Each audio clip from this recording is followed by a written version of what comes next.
आज जिल्ह्यामध्ये कुठलीही गोष्ट घडली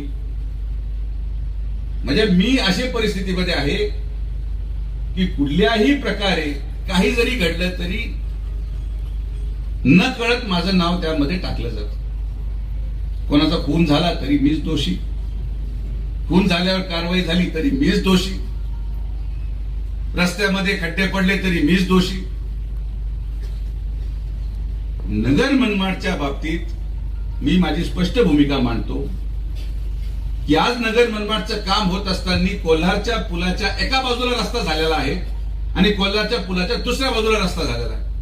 ठेकेदार तोच आहे, मटेरियल तेच आहे, खडी तीच आहे. मग असं काय घडलं की पुलाच्या पलीकडं 55 किलोमीटर मध्ये एकही खड्डा पडत नाही आणि इकडे मात्र रस्ता पूर्ण धसलेला आहे. याचा विचार आपण करणं आवश्यक आहे. कारण की तिथं त्या ठेकेदाराला पूर्णपणे संरक्षण मिळालं. त्या ठेकेदाराच्या चर्चेनुसार खरं जबाबदारी त्याची आहे रोड डायव्हर्जन करण्याची, पण आपली नैतिक जबाबदारी समजून चालू कामामध्ये गाड्या त्या रस्त्यावर चालू दिल्या नाही गेल्या आणि म्हणून त्या रस्त्यावर एक खड्डा पडलं नाही. मात्र इथं जेव्हा खडी टाकली गेली, ट्रॅफिक जॅमच्या नावाखाली कोणीही येऊन तो रस्ता उघडला आणि त्याच्यावर गाड्या चालल्या. जे ब्रिज तुटलेले आहेत, या ब्रिजवर त्याचा क्युरिंग पिरियड 28 दिवस होता, पण 5व्या दिवशी त्याच्यावर गाड्या घालण्यात आल्या.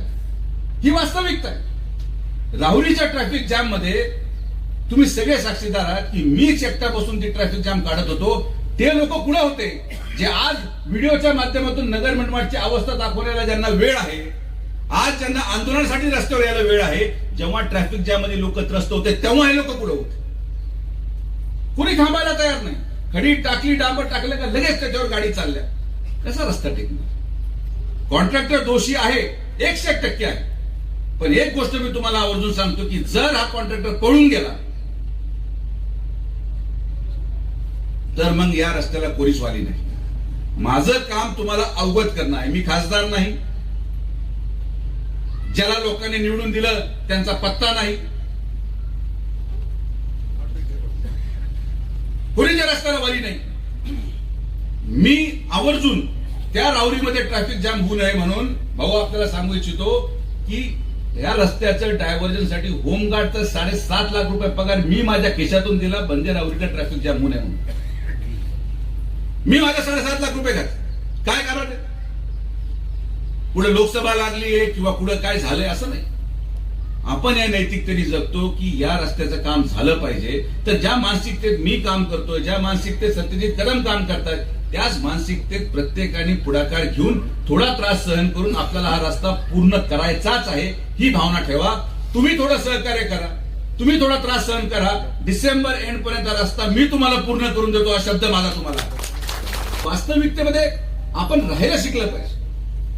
आता त्या ट्रम्पनी इराणवर मिसाईल टाकताना या ठेकेदाराला विचारलं होतं का भाऊंना विचारलं होतं का मला विचारलं होतं मी मिसाईल टाकू का बाबा? मी मिसाईल टाकल्यावर त्याचा काय परिणाम होणार? आणि मी देवाशपथ सांगतो असा वेळा माणूस मी माझ्या उभ्या आयुष्यात पाहिला नाही. सकाळी म्हणतो बंद, संध्याकाळी परत बॉम्ब टाकून देतो, परत सकाळी बंद, परत म्हणतो मी आता हे केलं. म्हणजे त्या माणसाच्या नादी न लागणं हेच आपल्यासाठी योग्य आहे. आज डांबर न मिळत असल्यामुळे भाऊ या कॉन्ट्रॅक्टरला डांबर दिल्लीहून आणावं लागतं गाडीने. जे रस्त्याची किंमत आज 5 रुपये असेल त्या किमती वाढून 2.5 पटीने किंमत वाढून त्या गोष्टीला पण मंजुरी घ्यावी लागते. हे टेक्निकल मुद्दे येतो. आणि किती लोकांशी मी भांडू, किती लोकांना मी समजून सांगू. जो त्रास तुम्हाला तो त्रास मला पण आहे. आता माझ्या मुलीच्या शिक्षणाच्या दृष्टिकोनातून माझी बायको आणि माझी मुलं नगरला राहायला गेली. मी राहतो लोणीला. आता रस्ता करणं किती गरजेचं आहे हे तर माझं म्हणून समजत.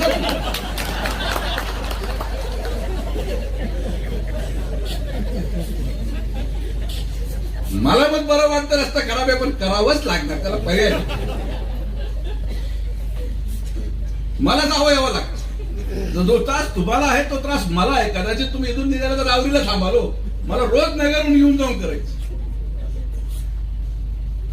तर जनतेच्या त्रासाला आम्ही पूर्णपणे ज्ञात आहोत, पण या त्रासाचं उत्तर आंदोलन नाही, या त्रासाचं उत्तर ठेकेदाराच्या लोकांना मारहाण करणं नाही. राहुरीमध्ये रात्री त्या ठेकेदाराच्या लोकांना जे साईड गटर करत होते त्यांना हाणलं.